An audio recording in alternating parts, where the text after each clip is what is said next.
going to apologise in advance because some of you might not like what I'm about to say, but Modern Warfare 2 isn't actually all bad. Now, for a minute, please humour me. Let's just forget about the issues that we've got with the audio, the issues that we've got with the skill-based matchmaking, all of those things that have been talked about over and over again. And instead, I just want to take this opportunity in this video to actually talk about the positives about Modern Warfare 2 and why I personally believe that this isn't actually that bad of a game. And if you can look past some of these issues and hope to God that they get fixed, I'm actually having a hell of a lot of fun playing this game. A lot more fun than I've been having on any Call of Duty for the last few years, and whilst this beta's been on, I literally can't wait to get back on the game and start playing it again. Like, it's literally taken everything in my willpower to get off of the game to make this goddamn video in the first place.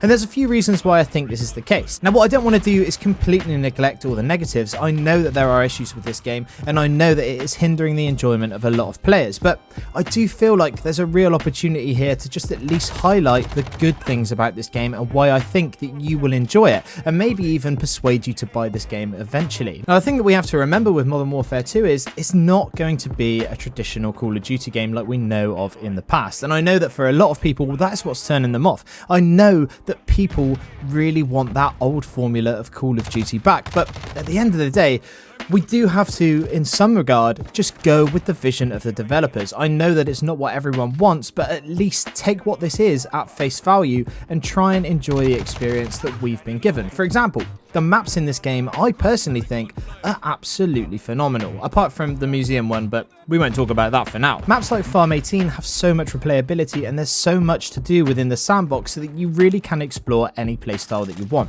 especially once you unlock Dead Silence at level 30 and you can really have that freedom of movement. But again, the thing is with Dead Silence not being a perk is it does make you change up your game style mid-game. Although this means, yes, you can't just sit back with music on or perhaps even have a Netflix show on your other monitor, you do have to think about it when you're playing this game. That's a bit different from other Call of Duties. Older Call of Duties, you really could just chill, shoot the shit with some mates and just relax.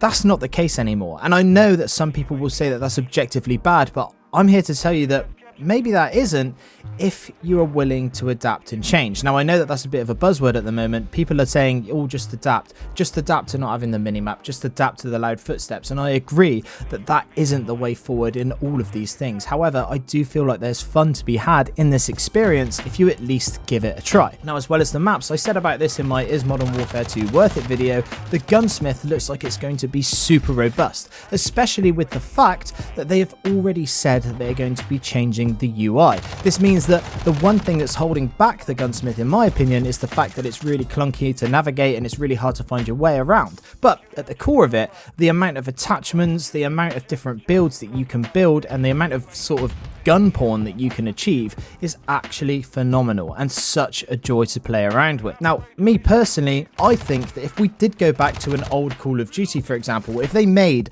a Call of Duty from 2012, for example, and gave that to us, I think a lot of people would get bored with that tried and true old school way of playing Call of Duty, the pick 10 system, the really strict 3-lane maps. I know that that is what we think of as a staple, but I believe that if they had only been given us that Call of Duty experience for the last 10 years, many more people would have fallen off and many more people would not have joined Call of Duty, and that's because it would have simply got stale. A lot of people say, why innovate for innovation's sake? Well, the thing is, if you don't innovate, and the absence of innovation is actually what would turn a lot of us off. If the game had stayed exactly the same for all these years like many people are saying that they want, well, I'm sorry, but most of us would just find the game pure boring. Again, I want to reiterate that this game isn't perfect, but what I'm trying to say in this video is to stop some of this negativity and try and enjoy what we have here. Now, another thing that I want to talk to you guys about being a positive is the gunplay and the actual like moment-to-moment gameplay that you have within Modern Warfare 2. From the minute that you aim down sights or pull the trigger or you slowly go around a corner, everything feels so crisp and so polished. And I have come from like 2 years of not playing Call of Duty, and in that time, for all my sins, I put all of my eggs in the basket that was Battlefield 2042. And let me tell you, from a Battlefield 2042 player's perspective, this game has so much more polish and feels so much more good when it's actually in your hands. Whether you're using a mouse and keyboard or a controller, the movement is fluid, the aiming is satisfying, the guns have a punch and a weight to them.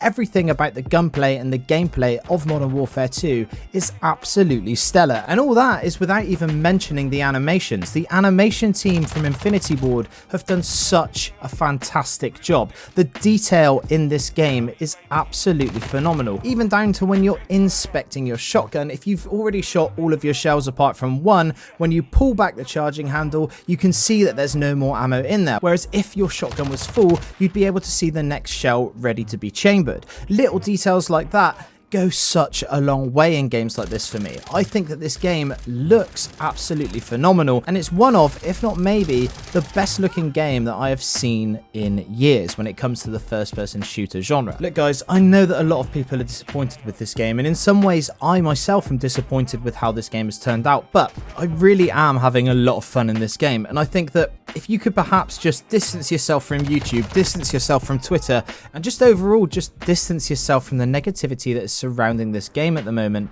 I really do think that you're going to have a much more enjoyable experience. Now, what I'm not going to do is sit here and tell you, you need to pre-order this game right now. There's honestly no point in doing that. Unless you're really keen on playing the campaign early, I would strongly suggest that you wait until release before you even buy this game. On release, we'll have all of the game modes, all of the weapons, we'll see what the camo grind is going to be like. We will have a much better idea of the full picture of what this game is as a complete package. Not to mention, at that point, they might have addressed some of the things that we have been complaining about and giving feedback about in this beta. So by the time that this game releases at the end of October, we will have such a better idea on whether or not Modern Warfare 2 is going to be worth it to buy. But until then, just try and keep an open mind and try not to get bogged down in the herd mentality that is the negativity train that Call of Duty Modern Warfare 2 is riding on. Anyway, that's about it for this little video. I hope some of you guys found it interesting, and I'd love to know what you guys think down in the comments. Also, for those of you who have been watching my videos for a while, you'll know that I love to see who sticks around until the end. So if you're still here, I'd like you to let me know by answering this question down in the comments. Would you rather ejaculate every 5 minutes or never ejaculate again? Anyway, that's it from me today. I'm Average Joel. Peace.